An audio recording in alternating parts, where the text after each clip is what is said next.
Am I the a-hole for choosing my disabled son over my husband and destroying my family? I, 39 female, have a son, 14 male, from a previous relationship. He is physically disabled due to a neurological condition and uses a wheelchair. He is mentally fine, gets good grades, and is honestly a very well-mannered kid.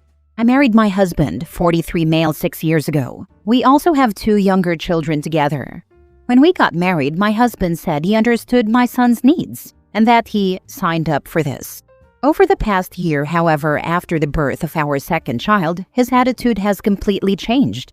He started making comments like, "Our lives revolve around him. This house feels like a hospital," or "The other kids don't get a normal childhood because of this." Last week, he sat me down and told me we needed to have a realistic conversation about the future. He said that by the end of this work year, he expects one of 2 things to happen. 1. My son goes to live with his biological father, who has been absent his entire life. Or 2. We place him in a long-term care facility so we can finally live normally. I told him that wasn't happening. My son is my child, not a problem to be solved. That's when my husband said something I can't stop thinking about. He said, "You need to accept that he's never going to be independent. You're choosing him over everyone else." He then told me that if I refused to be practical, I was choosing my son over my marriage and over our younger kids' happiness. I told him I will always choose my child, and I asked him to leave. Our arguments went in circles for days. Finally, when I couldn't take it anymore, I told my husband that I want a divorce. Now his entire family is involved. His parents say I'm emotionally manipulating the situation and that I'm asking everyone else to sacrifice so I don't have to. His sister told me I'm infantilizing my son and robbing him of independence. According to them, no marriage survives when one child is allowed to dominate everything. They all say I should have at least considered a facility as a compromise, and that it's what most families do. When I talked to my own parents about it, they said that my lack of adjustment is leading to failed relationships. My parents never liked my elder son much, and they say I'm choosing the hard road by making my son the center of my life. My husband is a perfect man in their eyes, and they say no man would have stayed as long as he did. They are telling me divorce was extreme, and that I should have tried therapy or met him halfway. I feel like I did what any parent should do, but with so many people telling me I overreacted, I'm starting to doubt myself. So, am I the a-hole for choosing my disabled son over my husband? Now for the top comments before reading the mini update. Any partner who asks you to abandon your child is already choosing themselves over your family. And you know damn well that if one of his children had an accident and became bound to a wheelchair, he would never do this to one of them. What a POS, probably the biggest one I've seen here lately. Don't be too sure. As someone who has worked with people with disabilities for over 20 years, the number of parents, fathers most of the time, that either are completely uninvolved in treatment or in their kids' lives is absolutely ridiculous. What strikes me the most is that you do not talk about your 2 other kids. I'm not blaming a mother for taking care of her disabled child. I have 2 in the family, but not at the expense of the others. Are you finding time for at least your other kids? Or is your husband taking care of them because you are too focused on your elder son? Did you have a talk with your son regarding his actual needs? What he needed 10 years ago is not the same as what he needs now, and it won't be the same in 10 years either when he grows up and becomes an adult. That way, you can find time for the rest of the family after talking with him and seeing if there are things he wants to do by himself and things he can do but you are not letting him do out of habit, fear, etc. Yes, I've tried to treat all the kids equally and make sure to spend at least an hour with the 3 of them each day. It was decided before marriage that we would raise my eldest together with our own. But when we had our own child, my husband started growing detached from the eldest. I'm willing to let him be an independent adult like all of my kids when he turns 18 and will help him out only if he needs it. If he decides on a facility at that time, it would be his own choice and I'd be more than willing to oblige. But he is just a high schooler now. Not the a-hole. It was discussed prior to being married if it was going to be an issue for him, and he reassured you it wasn't. You're being an amazing parent by advocating and being there for them. It's astonishing that the only 2 options were essentially he has to go. Is there truly no other options in that aspect? Thank you so much for your kind reply. I don't think so, but I'm afraid that my son will notice the disdain my husband has for him, and it will affect him. Being a special needs child is hard, and the least he deserves is love and support at home. If home starts being so toxic, I'm afraid steps must be taken however hard they are. Edit/mini update. Thank you for the replies. Some of you have been very kind. The biggest question that came up was about the 2 other kids. I have a 5-year-old daughter and a 1-year-old son. I make sure to ask my daughter about her day every day, no matter how hard the day is. And I'd like to think that we have a solid bond. My son is too young and we take care of him jointly. I pay for the schooling and treatment of my eldest. My husband doesn't, and I'm fine with that. We split expenses for our daughter. In a divorce, I'm more than willing to take the 2 other kids with me. I've talked to my daughter about it. I earn decently and can support them until they are adults. I didn't realize that my post sounded like I was neglecting the 2 of them. Although most of you have been incredibly kind and offered helpful advice and criticism, some of you are incredulous regarding my own parents. My first divorce was already a huge problem in my family, and many people made it seem like it was my fault for giving birth to him. Somehow, I should have tried to adjust with my ex when he made it very clear that he didn't want to raise my son. A second divorce is catastrophic to them. They are stuck in old ideals where divorce is a huge problem. As they say, problems are normal in relationships, but we should work through them. But how can I work through this if these people can't treat my son like a human being? My parents obviously don't want me to disown my child, but they think it's my fault that I'm looking for a divorce. But no matter what, I am very firm in my decision to give my son the best life I possibly can. And talking about my son in a particular post doesn't mean I'm neglecting my other kids. Next story. Am I the a-hole for only allowing my daughter to take only the 2 suitcases she had packed when the courts removed her from my custody? I am in the middle of a very contentious divorce and custody case, and my children have been caught in the middle. We are currently on our 3rd guardian ad litem, as the first 2 asked to be removed. 3 months before this incident, my daughter had just been returned to my custody. As part of the custody orders, the court and the gal set several stipulations for her. Weekly therapy, enrollment in public school, participation in extracurricular activities, spending time with friends, and generally being given the opportunity to live a normal life as a 15-year-old. I complied with all of these requirements immediately.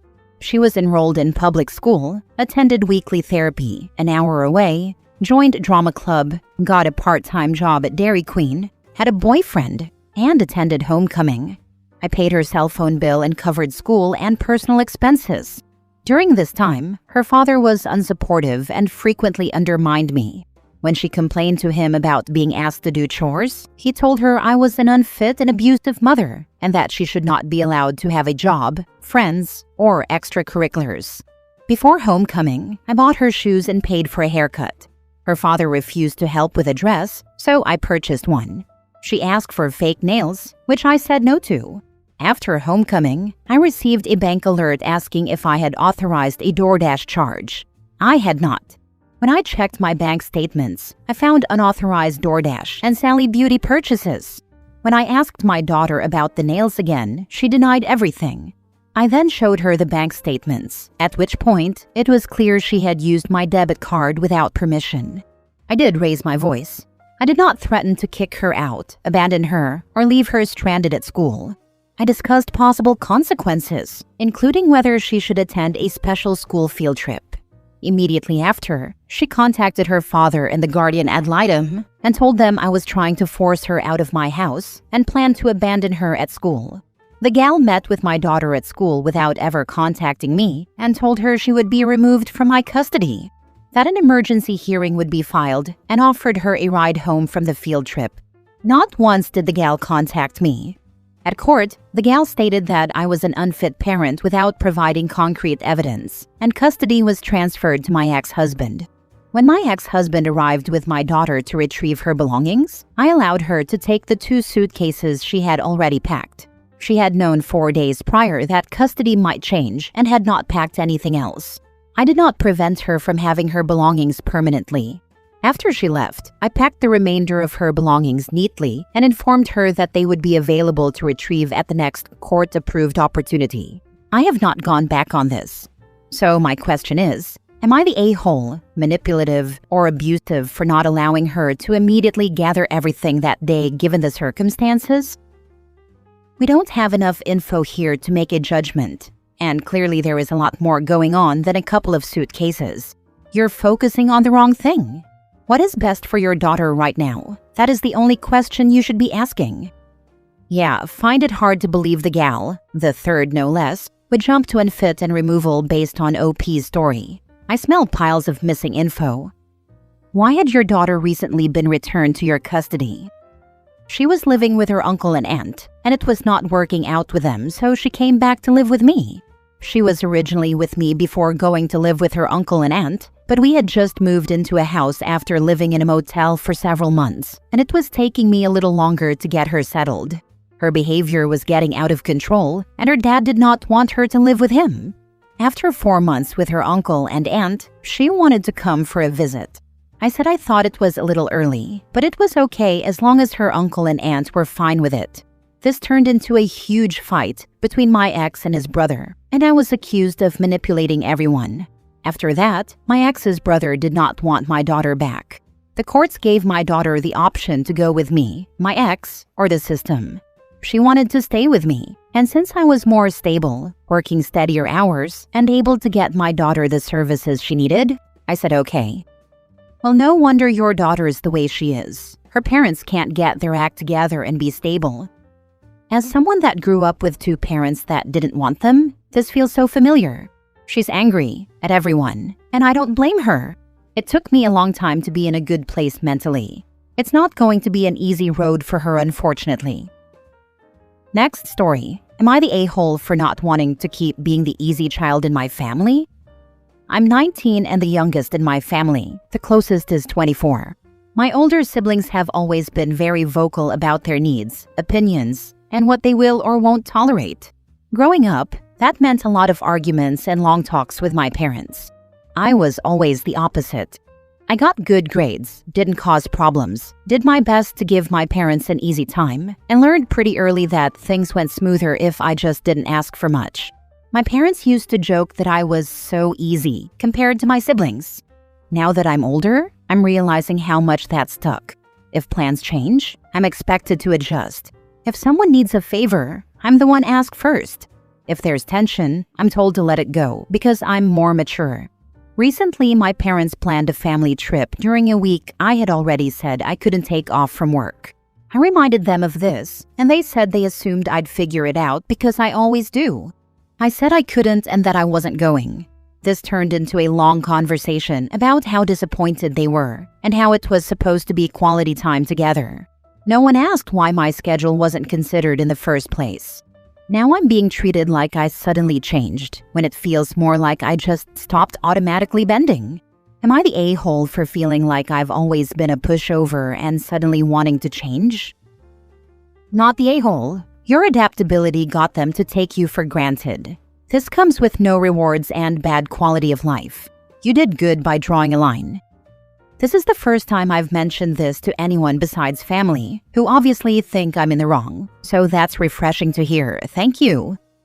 Of course they think it's wrong. Now that you're actually standing up for yourself, they're going to have to change. That's uncomfortable. Oh well, it needs to happen, and you need to do everything you can to not feel guilty about it. Not the a-hole. Not even close. I was the oldest by a long way. Parents split and remarried and had 5 other kids between them. I was the easy one, and all it got me was parentification and all the BS that goes with that. Took a long time for me to come to the realization that setting yourself on fire to keep others warm is not sustainable. It's different now. I don't have much contact with them, and my wife and kids are amazing. So yeah, things get better once you draw the line and stick to it. You've got this. I'm so jaded that for some reason I assumed this happens mostly to the youngest. I don't know why, as that doesn't make any sense. So it's helpful to hear that you were the oldest, and this still happened. I can confirm I will be sticking to this. Last story. Am I the a-hole for saying emergency daycare isn't meant for parents who are home and just need a break? I am in a standoff with a friend, 20 female, and now I'm being treated like I said something unforgivable. My friend has a child in daycare. Today, the daycare sent out a letter saying they are critically understaffed and will only offer emergency care. My friend is currently not working and stays home. She still signed her child up for emergency care and told me about it, then asked if I would do the same. I said no. We had the same exact situation before Christmas. I am also a stay-at-home mom and kept my child with me because I don't think emergency care should be used for convenience when other parents genuinely rely on it to keep their jobs. I also think it's unfair to already overwhelmed educators to treat emergency care like a normal service day. She said she needs the emergency care because she is feeling under the weather, she has a cough, and because she needs the time to do household chores.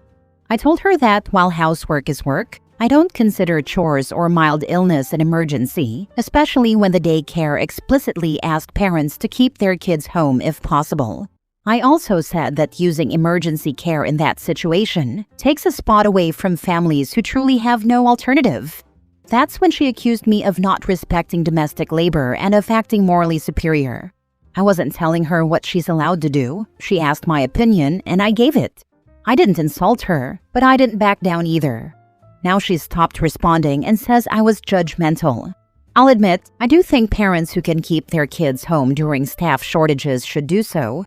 I think there is a difference between needing childcare to survive and wanting childcare to make life easier. And pretending there isn't feels dishonest to me.